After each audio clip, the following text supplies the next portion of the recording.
आपण पाहत आहात भारतीय जनमत, आपला चॅनल।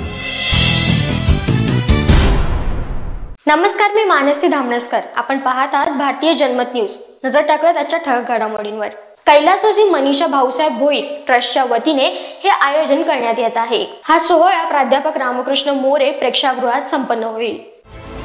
पिंपरी चिंचवड शहरातील नवोदित गायकांना व्यासपीठ मिळवून देण्यासाठी 2014 साली सुरू झालेल्या पिंपरी चिंचवड आयडियल मोरिया करंडक स्पर्धेचे 10वे वर्ष उत्साहात साजरे होणार आहे। या वर्षी कैलासवासीय मनीषा भाऊसाहेब भोईर ट्रस्टच्या वतीने स्पर्धेचे आयोजन करण्यात आले आहे। स्पर्धेत 80 गायकांनी सहभाग घेतला असून पात्रता फेरी ही 24 आणि 25 ऑगस्ट रोजी प्राध्यापक रामकृष्ण मोरे प्रेक्षागृह चिंचवड येथे सकाळी 9 ते सायंकाळी 5 वाजेपर्यंत होईल। प्राथमिक फेरी ही 28 ऑगस्ट रोजी आणि द्वितीय फेरी 30 ऑगस्ट रोजी ग.दी. माडगुळकर नाट्यगृह प्राधिकरण येथे सायंकाळी 4 ते 9 वाजेपर्यंत होईल। अंतिम फेरीसाठी दिनांक 31 ऑगस्ट रोजी कार्यशाळेचे आयोजन केले असून महाअंतिम फेरी ही 1 सप्टेंबर 2024 रोजी प्राध्यापक रामकृष्ण मोरे प्रेक्षागृह येथे संपन्न होईल। स्पर्धेतील पूर्वीच्या विजेत्यांनी संगीत क्षेत्रात नाव कमावले आहे, त्यामुळे या स्पर्धेचा उत्साह अधिक वाढला आहे।